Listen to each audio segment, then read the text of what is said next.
My dear Ukrainian friends, it's in terrible time that we meet. Дорогі українські колеги, це у нас час, як сказати, важливий час для зустрічі.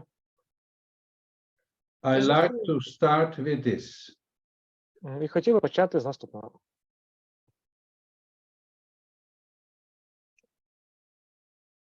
І хвилиною мовчання вшанувати загиблих українських воїнів та мирних жителів.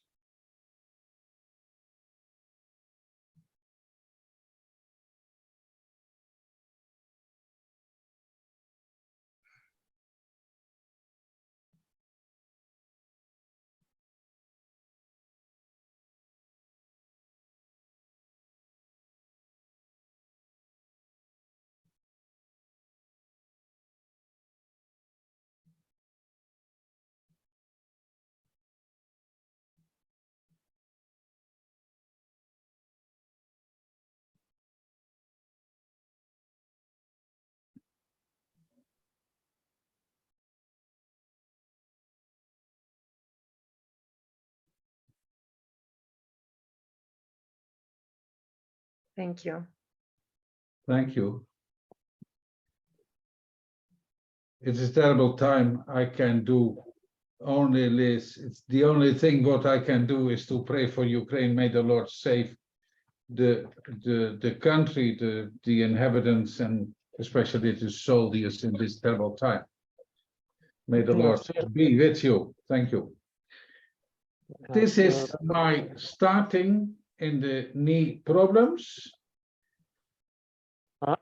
Значить, доктор Хен каже, що цей жахливий час може лише молитися за Україну, за українських воїнів. І тепер перейдемо, власне, до лекції. Лекція присвячена проблемам коліна. When we start a training, we always start with what is the goal? What will we do?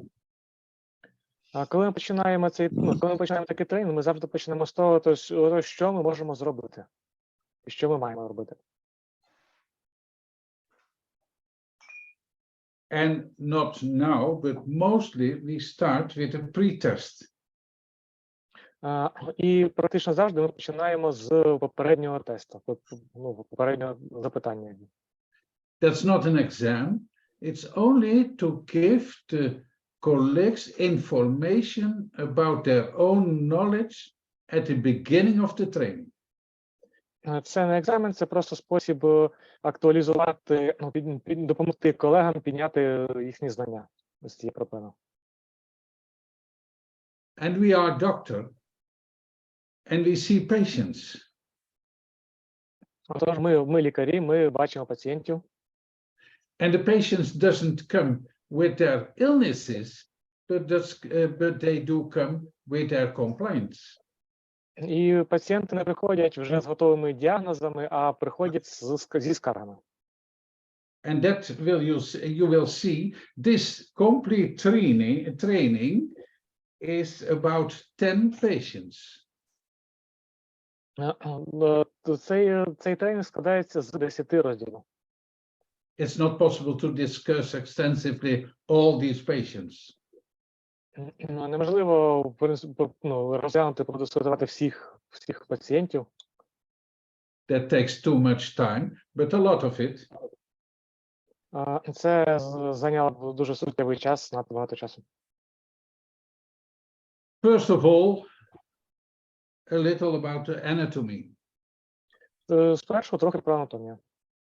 And then you see this. І далі ви бачите оце.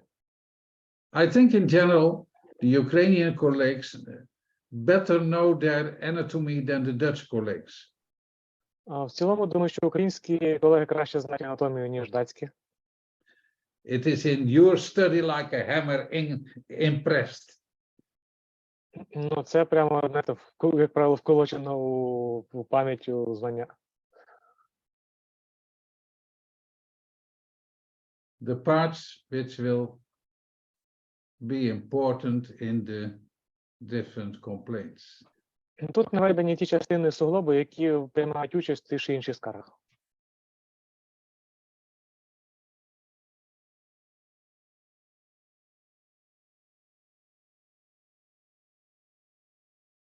we distinguish traumatic and non-traumatic knee problems. Ми розрізняємо проблеми колінна, які пов'язані з травмою, так звані травматичні чи нетравматичні, які не пов'язані з травмою. In case of traumatic knee problems, we distinguish the next points. А якщо ушкодження травматичне, ми розрізняємо наступні пункти. So I say we have traumatic and non-traumatic. Так, отож, знову таки маємо травматичні чи нетравматичні ушкодження, проблеми точніше. And we start with the traumatic. І починаємо з травматичних.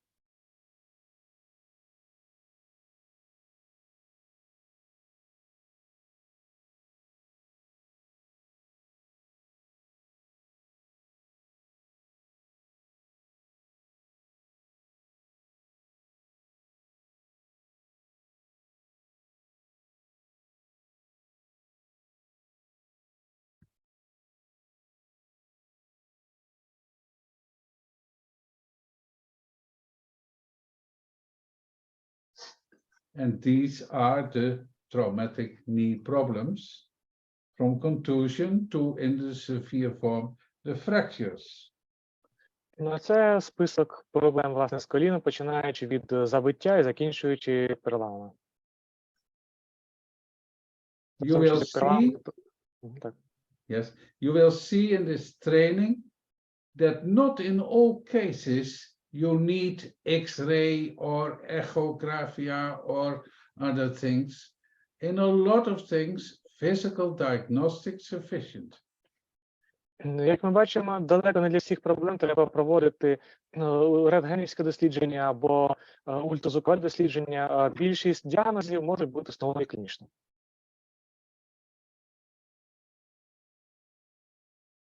Then we have the next problems, the non-traumatic knee problems. Наступний пункт – це нетравматичні стани коліна. And like you saw in the scheme of the traumatic knee problems, the anamnesis, of course, is from the very important. Як бачимо, для нетравматичних проблем дуже суттєвий є анамнез. But also the examination, systematical examination, physical diagnostics. І також фізикальне обстеження, причому системне фізикальне обстеження. And you start with inspection. І починаємо, власне, з огляду, наведеного на цьому слайді. It's very important and especially difficult for the experienced doctors to see left and right. When you are very experienced, it is easy, quite easy, to look only at the limb, at the side where is the problem, but always to look left and right, the two sides. Дуже важливо оглядати обидві сторони, ліву і праву. Як правило, навіть для досвідчених лікарів, які нібито з першого погляду можуть побачити проблему, все одно важливо порівнювати сторони. And here you see the parts of the knee. We look, we inspect, we examine. Ну і на цьому слайді показані перераховані ті частини коліна, які ми оглядаємо, обстежуємо, таке інше. Then in this discussion we start with the children, and for the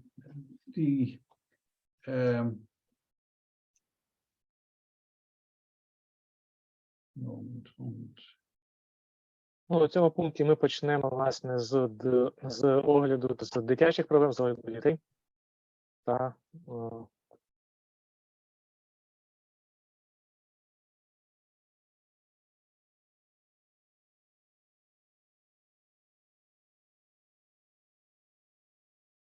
for the employment of the knee in future, and in older patients, you see complaints, you see destructions, which you don't see in the children.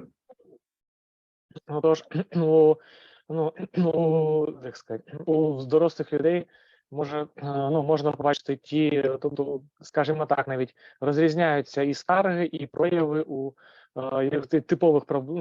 типові прояви у дорослих та у дітей. Like this. Here you see our first case. Ось, наприклад, перший випадок. And you see that the parents have their sorrows, for they see that he is walking, but they think he does it in another way as his older sister. And that's right, but it is convenient with his year, his age.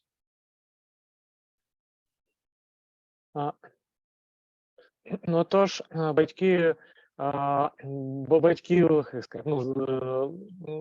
батьків викликали деякі сумніви стан їхніх дітей, тут наведені деталі, і вони, наприклад, так порівняли з старшою дитиною, і вони ж пам'ятали, як старша дитина розвивалася, і виявили, що є відміна, і прийшли до лікаря з запитанням з цього приводу. What is important for the doctor to know and to explain to the parents? Отож, що важливо, щоб лікар знав та міг пояснити батькам. We must know that the walking of the little child till 2 years is otherwise and is with the legs in O form till the second year, that is physiological. But parents think, oh, what's now? Will it be a malformation for the whole living? And the only thing we have to do is to explain. But that is very important, for the parents are sorrowful. Отож, ми знаємо, що діти до 2 років мають іншу походку, інший взагалі механізм ходіння. Така форма постановки ніжок, вона є фізіологічною до 2 років. Але батьки турбуються, чи не залишиться ця проблема на все життя, то все, що нам потрібно, це пояснити батькам, як воно все проходить, і як пояснити батькам ті особливості вікові. In advanced examination, in additional examination with X-ray, you find not any abnormality. В додатковому рентгенівському обстеженні ви не бачите ніяких відхилень від норми. Of course, there is not a complete ossification. Звичайно, неповна скостенія, неповна осифікація. But physiological. А це фізіологічно. And also after 2 years, in 4 years, you don't find a full ossification. І до 4 років там також може ще не бути 100% осифікації. So the important message of this slide that will be that there is an ongoing sorry, I must look, I can't find.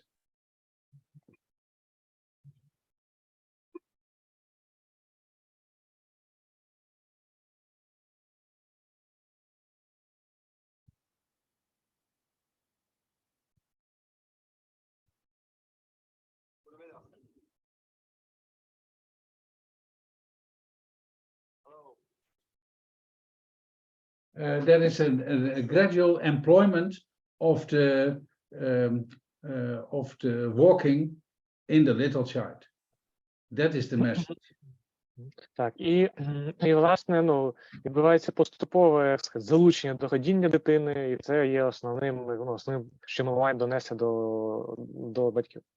I shall show it you later on in a video. And after the 2 years, you don't see the O, but you see the X. And in the next 5 years, it is gradual straight. У наступний період життя ви будете вже бачити цього О-подібного положення ніжок, навпаки, бачите щось ближче до X-подібного наступні 5 років, і вже стануть звичайною, звичною для нас рівною формою. A great other problem. Так, ось This is what we told about the employment of the walking. Що ми маємо сказати щодо залучення, щодо процесу залучення до ходіння. Another problem. And also a big problem for the parents. Not for the doctor, but for the parents. You see that Stefan will not walk. And especially this we see especially in the morning. Тож, друга проблема, знов-таки проблема, скоріше, не для лікаря, а для батьків. От Стефан так не хоче ходити. You find these parents with Stefan in panic in the morning at your practice, at your hour. Ви зустрічаєте батьків Стефана, які перебувають у паніці, зустрічаєте їх вранці біля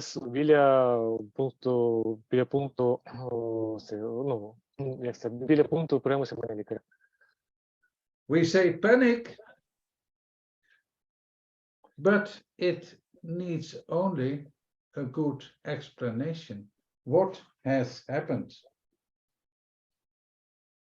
Ми кажемо, що це паніка, але все, що тут потрібно, це просто хороше пояснення того, що все таки відбувається. There is only an irritation in the hip. Це всього лише, по суті, подразнення у стегнових зонах. We call it coccyx fugax. I don't know if you know this term, this name in Ukrainian. No. How do you call coccyx fugax? I cannot even explain it. Maybe only we can try some computer translation of this term, because I'm internal medicine specialist. As we call adult doctor, and I don't know some terms regarding childhood conditions.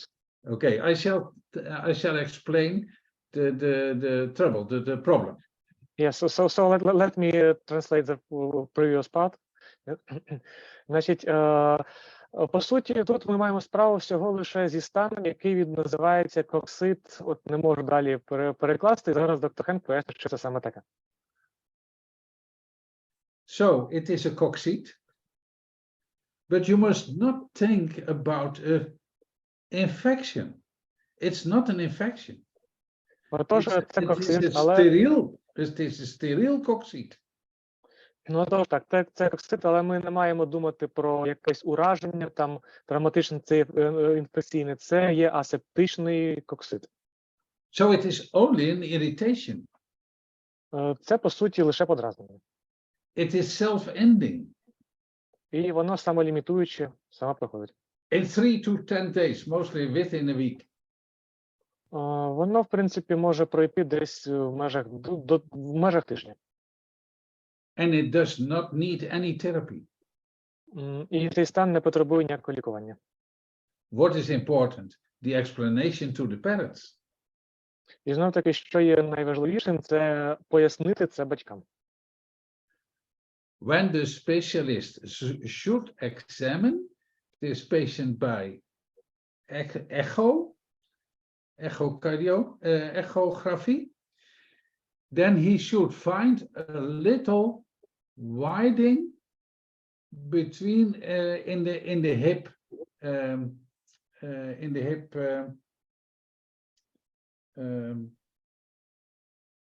how do you call it in the gewricht?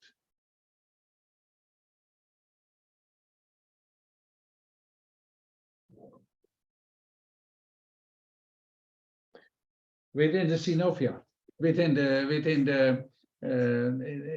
the flute, there is some more fluid in the hip. That's the only thing you can see. But that's on the base of irritation. Отож, якщо ми все ж таки цього пацієнта обстежимо на ультрасонографії, то ми побачимо лише трошки збільшену кількість синовіальної рідини у суглобі. І це є наслідком цього подразнення тканин. So, what is the therapy? One, explanation to the parents, not only to say, but to explain. And the second is watchful waiting. Отож, всі заходи, які ми повинні вжити, це перше, не тільки помітити, пояснити пацієнтам це все, і друге, це ми повинні сказати, що варто очікувати цього стану. And then the parents are happy, and when the parents are happy, the doctor is also happy. Отож, якщо батьки щасливі, ну то і доктор також буде щасливий.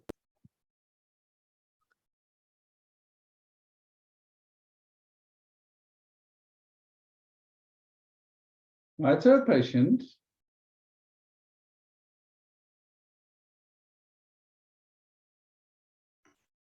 Наступний пацієнт. is Victor.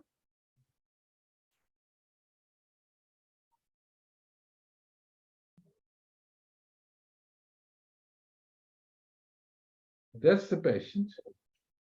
Третій випадок. Я поки доктор Хенк шукає, він дивиться паралельно на свої записи мовою йому зрозумілою, тому що ми користуємося презентаціями спеціально зробленими, перекладеними українською для наших слухачів.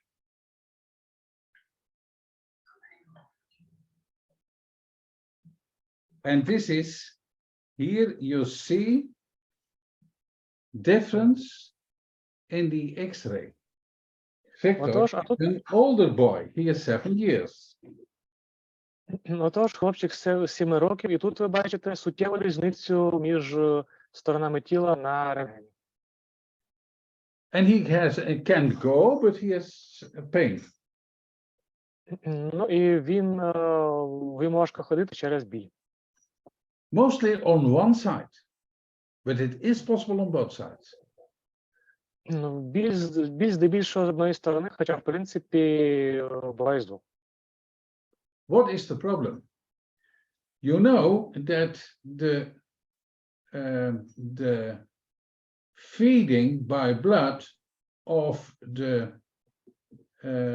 joint in this part is very tenderous, is very small. Отож, ви знаєте, що кровопостачання суглобу у цій ділянці, яку показав доктор Хенк, це в майбутньому голівка стегнової кістки. Воно є дуже тонким, дуже таким легко порушуваним.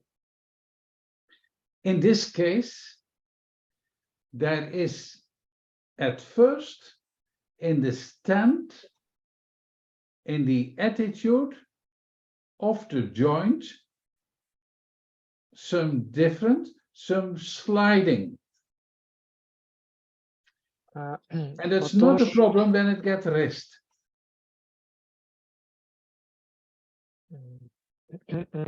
Ну, спробую перекласти. Shall I repeat? Sorry. Must I repeat the sentence? Yes, please, if you can. Yes, okay. You know, in the hip, in the joint, in the top of the joint, the head of the joint, this part, can you see my mouse? Yeah. Okay. In this part, the blood feeding is very small. It's thunderous. Yes. So when there is any sliding, the danger is that the feeding is damaged.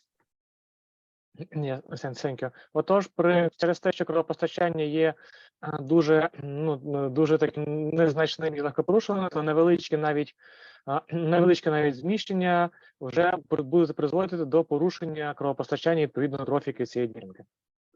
Here you see it is beauty round, and here you see it is flat. Отож, з лівого боку, як ви бачите, голівка кістки така красива і кругла, а праворуч сплющена і деформована. When Victor doesn't get the rest, this is further damaged. And it is damaged for his life. Отож, коли Віктор якийсь час не відпочиває, перенавантажується, то ця ділянка в правому кульшовому суглобі отримує додаткову травматизацію, і це може, в принципі, залишитись на все життя.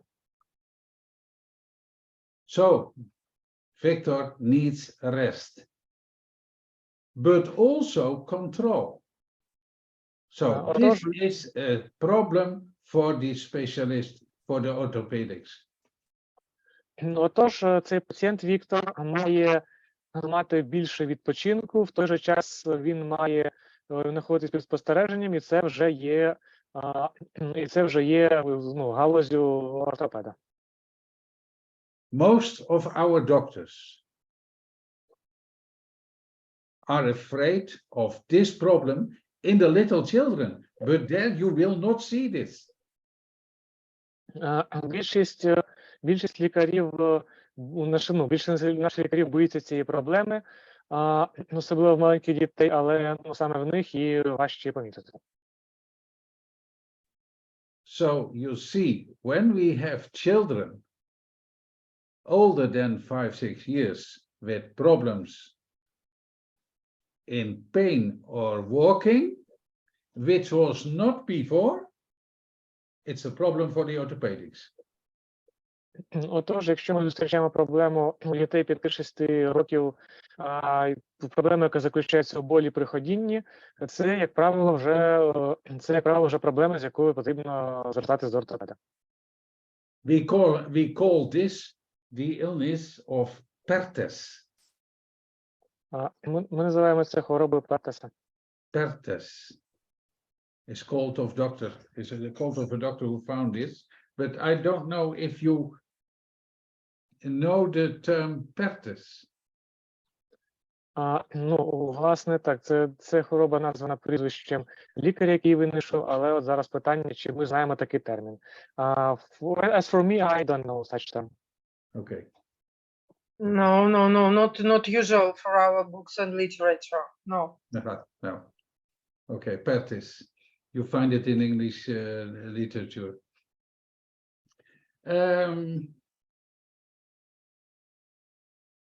This is what I told about Pertes. Отож, тут сказано, що це за хвороба, власне, хвороба Пертеса. Then we got the next patient.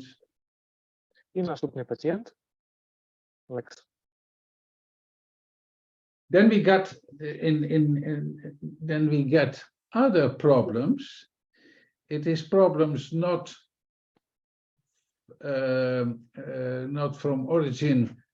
from internal origin, but from external origin. Отож, наступна проблема – це не проблема внутрішня, це проблема зовнішнього походження. The problem has come by using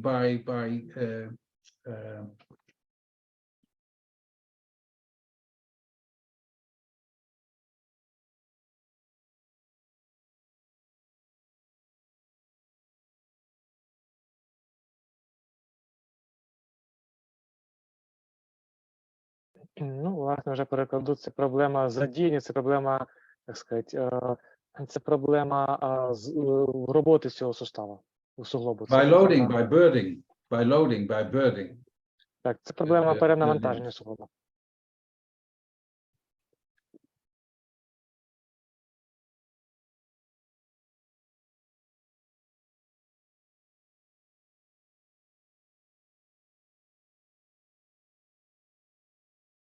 And the problem is located here.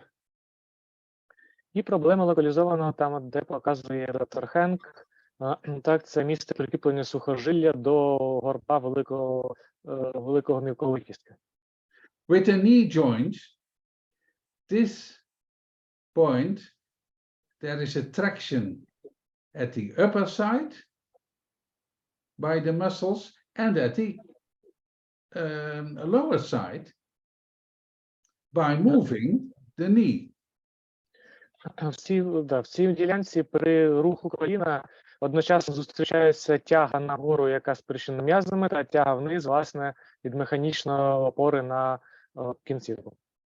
So when there is a severe loading of the knee joint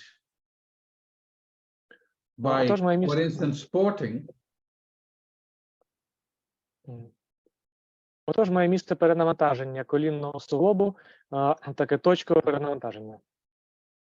sorry. This part can be irritated to tuberositas tibiae. Отож, має місце подразнення туберозитис тібія та горбистості великої мілкової кістки. And when there is an ongoing in the loading, this can be a destruction of this point. Отож, якщо підвищене навантаження продовжується, то можливо навіть руйнування цієї частини суглобу. You see that in the older children, so after 10 to 14, maybe some older, and that children have pain, especially in going upstairs or in sporting. Цю проблему можна зустріти багатьох дітей віком від 10 до 14 років, може трохи старше, і характерним для неї є біль у суглобі, особливо при піднятті по сходах чи заняттях спортом. You see it especially in children with fast growing. Особливо часто ця проблема, можна бачити цю проблему у дітей, які швидко ростуть. There is a disbalance between the muscles and the bones in contraction forces. Тобто, по суті, має місце дисбаланс між м'язами та власне опорним апаратом кістковим м'язовим у переносимості навантажень. So that gives irritation, first irritation of the tendon on the tuberositas. Отож, це перенавантаження сухожилля, яке кріпиться до горбистості великої мілкової кістки. And when it is ongoing, you get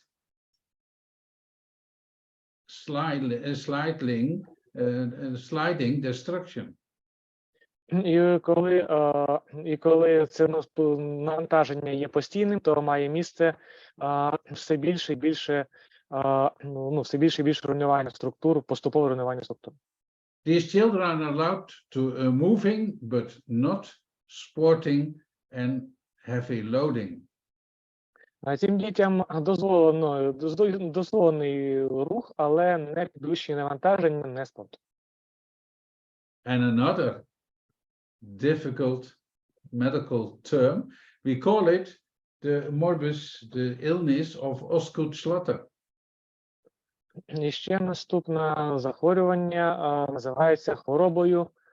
Should we see next slide, Dr. Henk? Yes, thank you. Це хвороба Осгуда-Шлаттера. Так.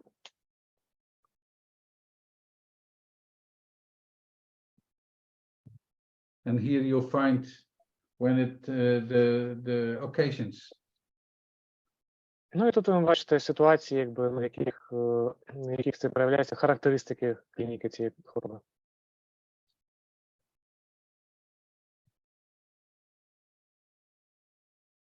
The next one you'll see is a sportsman, Ну, наступний випадок, бачите, це спортсмен, Alexander, a footballer. футболіст. And then when there are accidents, footballing, in traffic, in all other cases, at home, it is important to distinguish between that complaints that need further examination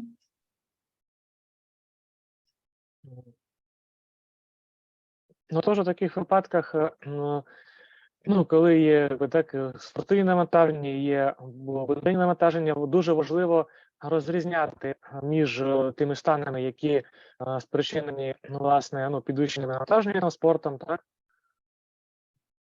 and between that patients who needed our treatment Тож важливо розрізняти, якщо чи пацієнт потребує нашого лікування,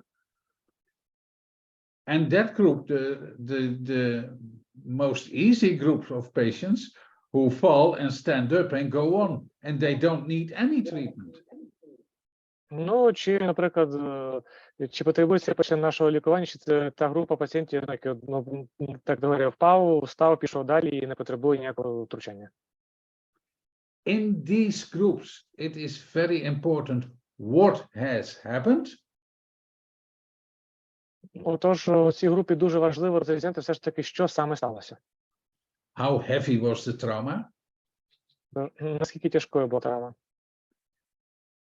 and what was the first reaction. І якою була перша реакція. Could he stand up and go on? Ну, тож, чи міг він встати і піти?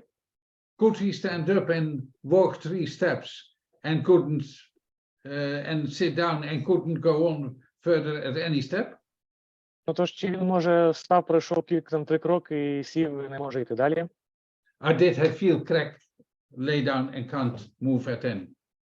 Чи, наприклад, відчув хрускіт і взагалі не може продовжувати рух? Pain is an important sign, but pain does not is not in balance with the severity of the trauma. Біль – це суттєва характеристика, але він не завжди чітко відповідає ступеню тяжкості травми. So you have the different names, also the difference. This is the this is the lightest form of trauma in accident or in sport. Отож, треба розрізняти, наприклад, перший приклад дисторсія – це найлегше або ж розтягнення, а це найлегший вид травми. And then I have a problem. For this is difficult in our language, in English language, and I don't know the translation in your language. Отож, тут вже проблема, тому що це складна термінологія як у голландському, так і в англійській мові, так і доктор Хенк не знає, як правильно це переклад саме на українську. It is important that you find in traumatology, what do you understand under contusion, under the fracture is clear. But when it is a contusion, when it is more severe, or when it is less.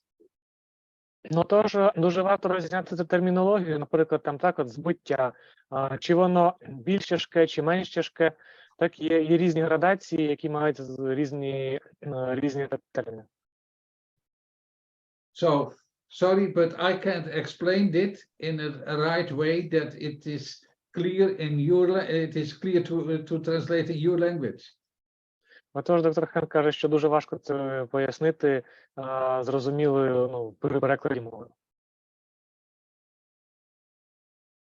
Then I want to go to some videos, but I must try, if it is possible, to share my screen in showing the videos.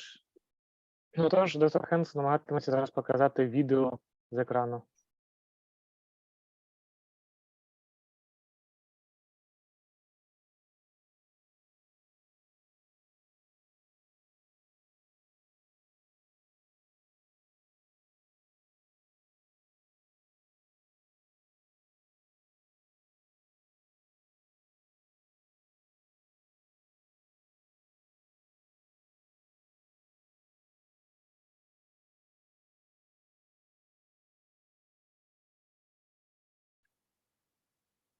Hulp nodig bij het opruimen van je kledingtas? Verkoop op Vinted en verdien geld. Verkoop op Vinted. Goeiedag. Hey, zie dat jij kookt vanavond. Voor de eerste keer bestellen, probeer het nu en krijg deze week gratis bezorgd.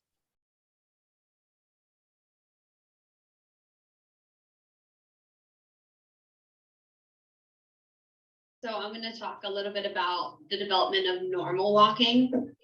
So when kids start to walk, generally around anywhere from like 9 to 14 months of age, 12 being the happy medium there, they kind of look like they're a little bit wobbly. They have wide legs, their arms are held up, and they're kind of marching. They're not taking really far steps, but they're taking little steps with their feet kind of side by side. Initially, when they start walking, if they go up on their toes, that's not totally abnormal, but they should kind of have flat foot contact because that's the most stable base of support that they can have. And especially when they're just kind of figuring how to walk, that they want to be as stable as possible because babies fall down a lot. They don't actually want to fall down. So we call it a stepping pattern, like I'm talking about. Wow, that's cool. So I'm going to talk a little bit about the development of normal. You can see this.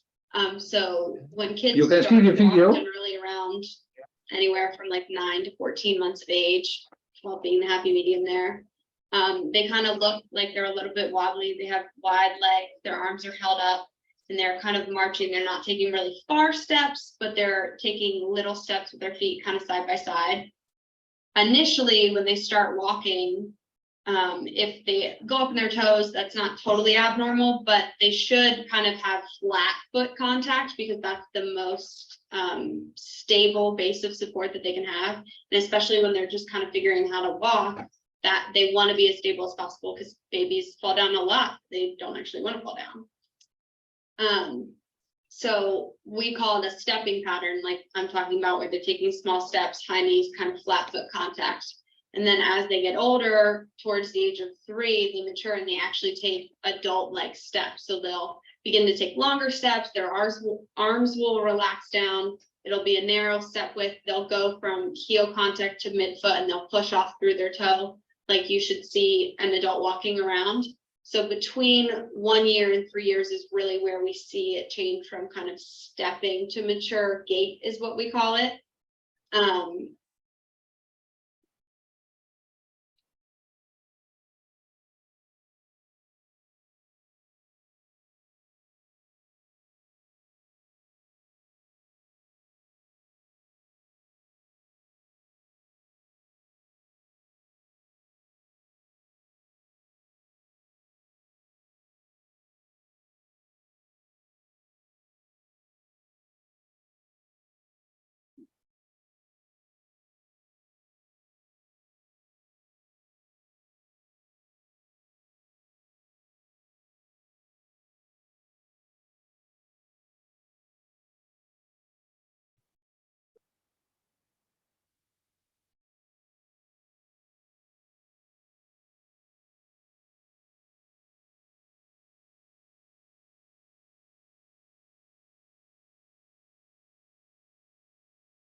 You see, I only show you a little of this.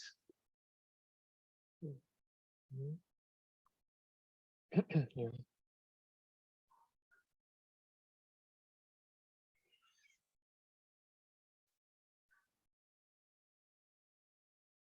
Wat geef je iemand waar je steeds meer op gaat lijken? Die maar moeilijk los kan laten. Die altijd je kleine meid zal blijven. Nee, dat echt niet meer. Wat je ook geeft, laat zien dat je om ze geeft. Met een feestelijk ingepakt cadeau van Primera. Grüß Gott und hallo, ich bin Dr. Christoph Metzler, Kinder- und Jugendarzt und ich begrüße Sie herzlich zum Video über den Hüftschnupfen. Wenn ein sonst gesundes Kind plötzlich hinkt oder gar nicht mehr auf ein Bein stehen will, obwohl es in den Stunden oder am Tag zuvor überhaupt keinen Unfall oder Trauma gab, muss man bei Klein- und Grundschulkindern, denn da hauptsächlich kommt er vor allem an den Hüftschnupfen denken. Woher dieser etwas. Und ich begrüße Sie herzlich zum Video über It's den definitely not Ukrainian, sorry. Wenn ein Not- sonst not gesundes Ukrainian. Kind plötzlich hinkt oder gar nicht mehr auf ein Bein stehen will, obwohl es in den Stunden oder am Tag zuvor überhaupt keinen Unfall oder Trauma gab, muss man bei Klein- und Grundschulkindern, denn da hauptsächlich kommt er vor allem an den Hüftschnupfen denken. Nicht. Woher dieser etwas seltsame Der macht Name es nicht. kommt und was die Ursache dafür ist, erkläre ich nachher. Nicht Maybe you selten should werden translate to diese English. Kinder gleich am frühen Morgen vorgestellt, weil das Kind nach dem Aufstehen partout nicht mehr auf ein Bein auftreten kann oder deutlich hinkt und sich die Eltern verständlicherweise große Sorgen. No, you see on the top left, it Der macht es nicht. automatically- Der macht es nicht in Ukrainian. He doesn't do it in Ukrainian language. Okay, maybe let's even try to translate in English. I try it one time and otherwise I take the next one. machen. You see automatically generated Ukrainian. Oh, yeah, Bei super. der äußerlichen Untersuchung fällt dann auch gar nichts auf. Man sieht keinen Butterguss, keine Schwellungen. Schmerzen hat das Kind im Sitzen und Liegen auch nicht. Nur bestimmte Bewegungen tun weh. Und wenn ich das Kind dann schließlich auf der Untersuchungsliege in der normalen Rückenlage untersuche, fällt auf, dass das Bein, das geschont wird, in diesem Fall das linke Bein, eher auf die Seite zeigt, während das gesunde Bein schön gerade liegt. Und dann hat das Kind eine deutlich eingeschränkte Bewegungsfähigkeit im linken Hüftgelenk im Vergleich zur gesunden Seite. Es lässt sich nicht schmerzfrei so weit nach innen und nach außen drehen, wie es auf der gesunden Seite möglich ist. Und das sieht man auf diesen Bildern ja ganz gut. Und wenn ich dann noch mit dem Ultraschall die Hüftgelenke vergleiche, fällt auf, dass der linke Gelenkspalt deutlich aufgeweiteter ist als der rechte. Das heißt, dass sich deutlich mehr Gelenkflüssigkeit in diesem Gelenk befindet. Und das ist auch der Grund für die Schmerzen bei Belastung und bei bestimmten Bewegungen. That was what I told about the flute in the. Kinder mit einem Hüftschnupfen können problemlos zu Hause behandelt werden. Es ist allerdings darauf zu achten, dass sie das Gelenk schonen, das heißt die meiste Zeit liegen, sodass die Schwellung im Gelenk wieder zurückgehen kann. Und das dauert in der Regel 1 bis 2 Wochen. Ein bisschen bewegen dürfen sich die Kinder schon, zum Beispiel langsam auf die Toilette oder zum Esstisch gehen.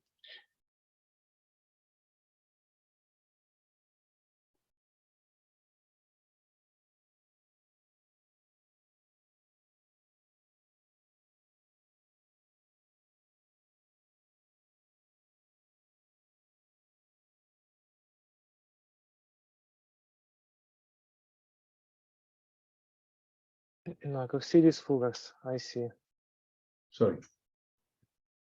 Next one.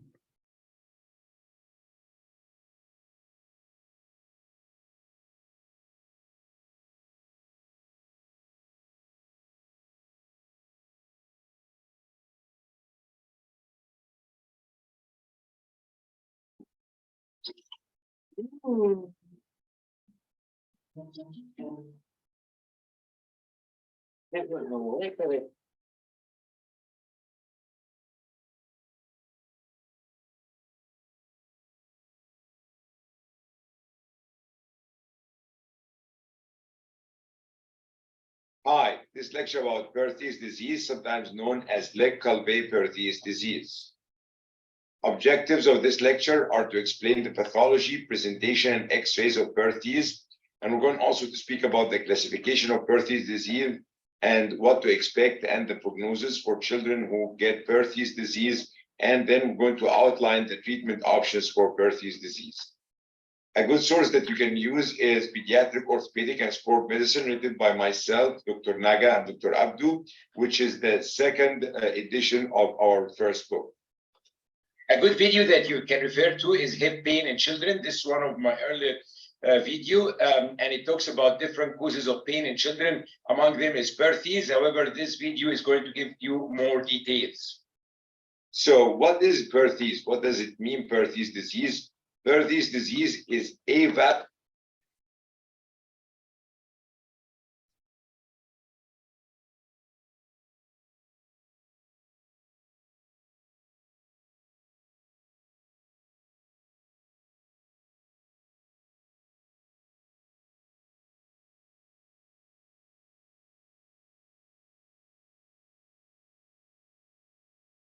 you can refer to is hip pain in children. This is one of my earlier video, and it talks about different causes of pain in children. Among them is Perthes. However, this video is going to give you more details.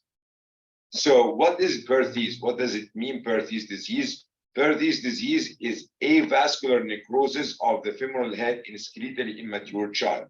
So if avascular necrosis happens in skeletally immature child, that's not Perthes disease, that's called AVN or avascular necrosis. But when this condition, the avascular necrosis, which means disturbance of the blood supply to the femoral head, when it happens in skeletally immature child, that's when we consider that Perthes. So Perthes is avascular necrosis of the femoral head. It has to happen in a skeletally immature child. So we have here this picture. So this is the blood supply for the femoral head. When the blood supply for the femoral head is disrupted, the head becomes weaker and then it becomes collapsed. So the head will become necrotic, it will collapse, and will give the picture for Perthes disease. So the pathology in case of Perthes disease is self-limiting. What does this mean? Means that the avascular necrosis that affect the femoral head will eventually resolve, and the course of the disease takes about 24 months. So this picture here shows the pathology of the Perthes disease. So as we said, the Perthes disease is avascular necrosis of skeletally immature femoral head. So this is a picture of skeletally immature femoral head. So part of head only is ossified, and a significant part is not ossified, as you can see here, cartilaginous part. And this femoral head is subjected, of course, to loading during walking and other activities. So what will happen in the Perthes, the blood supply going to the femoral head is affected, and so the blood supply coming from here and from here will be affected. This area will have avascular necrosis with continued loading of the femoral head. We will have subchondral fractures, so there will be areas of fraction that affect the ossific part of the femoral head, and of course this area here is weak. So with mechanical loading, it will be compressed and collapse will happen. First stage is the necrosis, and then, as we said, it's self-limiting. So blood vessel will come back and revascularization will happen. With revascularization, osteoclast will come and will resorb the dead bone. So we will have a weak construct of the femoral head. You will have subchondral fracture. You will have compressed trabeculae, and you will lose that round shape. So you see here there was a round shape, and now you start having a less round shape with mechanical loading because that dead part cannot support all the loads that is received. And more we're getting more revascularization osteoclast come, resorb the bone, and new osteoclast comes to deposit new bone. So the process continues, and you have more bone deposition, but with mechanical loading. Now the head is not even an oval; it becomes mushroom. So you have now more revascularization, more ossification, but the head is deforming. So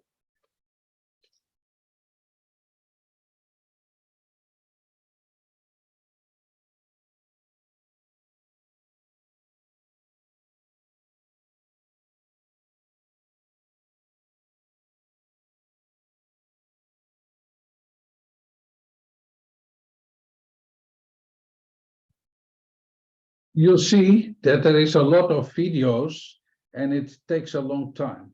But in the presentation, you find the links and you can see it yourselves. And you can look at the whole process. There is more about this, but it should take 1 or 2 days to show every video and the whole process. Now you see that I have had some patients still the traumatic injuries of the knee joints.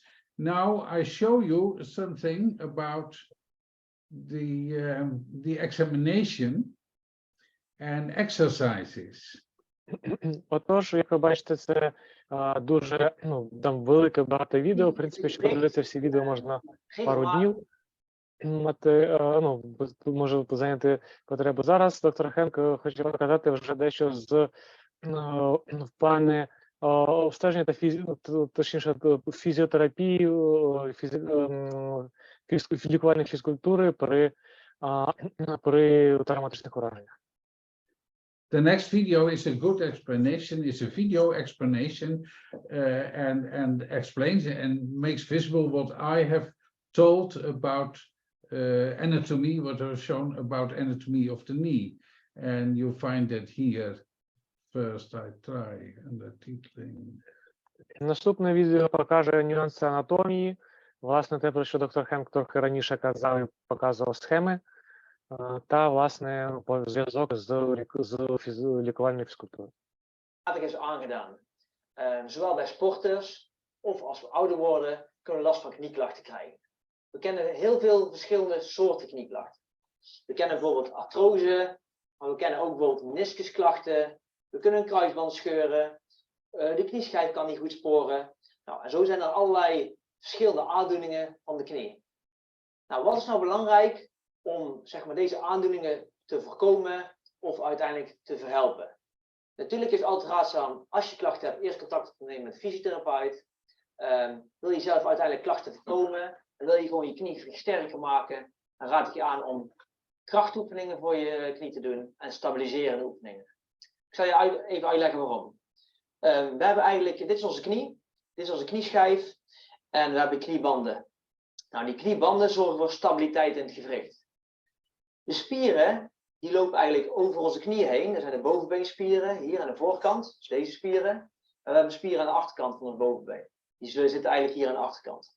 Nou, die spieren zorgen er eigenlijk voor dat de knie stabieler blijft. Op het moment dat die krachtiger zijn en er een betere coördinatie is van de knie, dan kan de knie zich minder bewegen, zeg maar, en minder snel draaien. Dus als we ooit gaan sporten, of als we ooit van een afstapje afstappen, dan is de kans gewoon kleiner dat we onze knie verdraaien of dat we uiteindelijk dus een blessure in onze knie krijgen. Coördinatieoefeningen zijn stabiliteitsoefeningen. Denk bijvoorbeeld aan op één been staan of balansoefeningen op een tol. Krachtoefeningen zijn eigenlijk oefeningen waarbij we onze spieren vermoeid gaan maken. En met ons lichaamsgewicht of in de sportschool. Denk bijvoorbeeld aan lunges of squats. En daarmee kunnen we dus de spieren sterker maken, waardoor eigenlijk de knie ook stabieler wordt. Nou, in het dagelijks leven kun je er baat bij hebben in de vorm van fitter zijn, langer kunnen lopen, makkelijker de trap op en af kunnen lopen. Maar ook in het sporten, als je fysiek sterker bent, kijk bijvoorbeeld naar de voetballers of naar de hockeyers, die hebben allemaal voor getrainde spieren. En daardoor hebben ze ook betere prestaties. Dus wil je knieklachten voorkomen, wil je je knie gewoon stabieler of sterker maken, dan raad ik je aan om stabiliserende oefeningen te doen en krachtoefeningen te doen. Onder deze video heb ik nog wat meer informatie staan over de stabiliteit en over krachtoefeningen. Ik zou zeggen, lees deze. I've joined this video to sign the importance of physiotherapy. And that makes a difference in your country and in our country. In our country, the patients can go primarily to the physiotherapist without to go to the liquor. Ну, тож, доктор Хенк зробив ось такий акцент, відкрив це відео, щоб зробити акцент на лікувальній фізкультурі.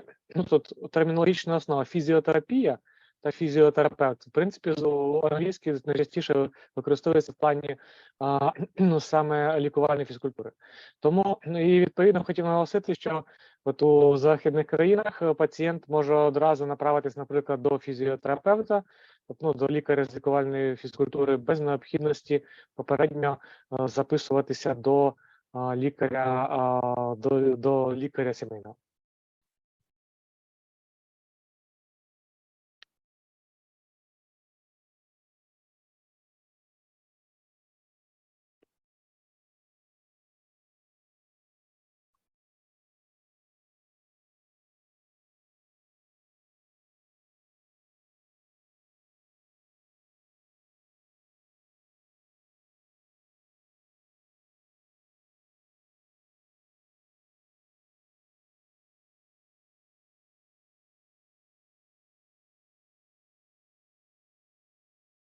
At the end, for I think we had to take an hour, I will show you something from your own country, the Academy for Family Medicine of Ukraine. I was very glad to see this on the site. This is the employment of the last years in family healthcare and in family medicine. And you see on this site a lot of things. This is the site of the academy, and I find on this site from the academy the peer groups like they have started in this time. I'm very glad to have had a very little contribution in this employment in this time, and I see in this site also some doctors I met in conferences, and also one who studied who take some of the methods from the Netherlands in this video and in this employment in the situation in Ukraine. I think Dr. Oleg and Professor Olena, that this is the end. We had to take an hour, and it is the end of the hour. You know, there is a lot more of information and a lot more of medical problems about a knee joint, and we can continue there in hours and hours, but everything has to begin and to end. Окей. Так що, доктор Хенк наголошує, що в Україні вже є, власне, сайт Академії сімейної медицини. Йому дуже приємно, що вже створена така організація. На сайті є багато інформації суттєвої, і він на фотографії знайшов багатьох наших лікарів, з якими зустрічався на конференціях, з якими зустрічався, наприклад, навіть на голландській конференції, чи яких бачив на заходах на зразок нашого. І, власне, він акцентує увагу, що вже можна, що вже планує закінчити цю лекцію. Дальше дякую Олені Юріївні та Олегу Руслановичу, і далі передаю слово для подальшого ведення нашого заходу. And Dr. Oleg, you recognize this figure, like we started in 2013 in Zhytomyr. Yes, this is my colleagues.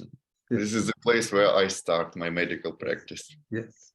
Доктор Хенк сказав, що Олег, чи ви пам'ятаєте ці конференції, у цих людей, які розпочиналися в Житомирі? Ну, а Олег відповів, що дійсно я з цього починав, бо дійсно у нашої кафедри Олег Денисюк переїхав в Житомир. Thank you very much, Dr. Henk, for your great, as usual, report, for your time, for all your preparations, very deep and with your heart. I feel it every time. All your translations, especially in Ukrainian and for Ukrainian doctors. So well, thank you very much. You are our great friend, and I hope sometimes we can give you to our experience or something like that, or and our hearts every time. I hope there will be a time to meet each other physically Yeah, we hope in a good time. we will have. Yes. We will have, yeah. Yes, I think great things will come in the direct next weeks. Отож, Олена Юріївна подякувала доктору Хенку за пізнавальну презентацію, за зусилля по підготовці сьогоднішньої теми. Ну і з перспективи на подальше співробітництво, можливо, навіть очне. Also, I want to thank Oleg for his preparations, for all his efforts to give our вечорниці such interesting and great, as for me, format. Really.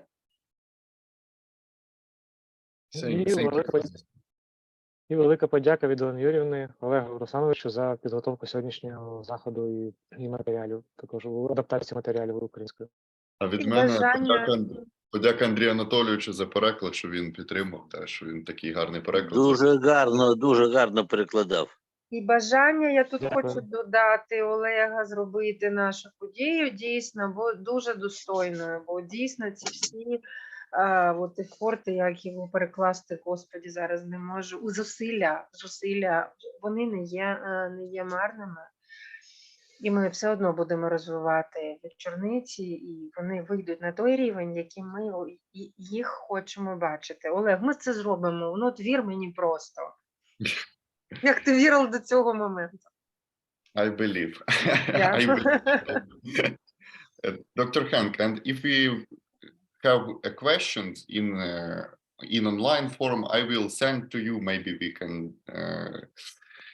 like a previous time, we have question from people that couldn't be on these events, but they give us questions.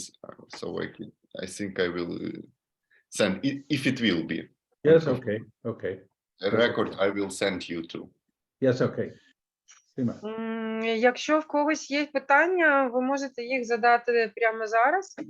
Я до того, як ви підключитеся, відкриєте ваші відеосигнали, аудіосигнали.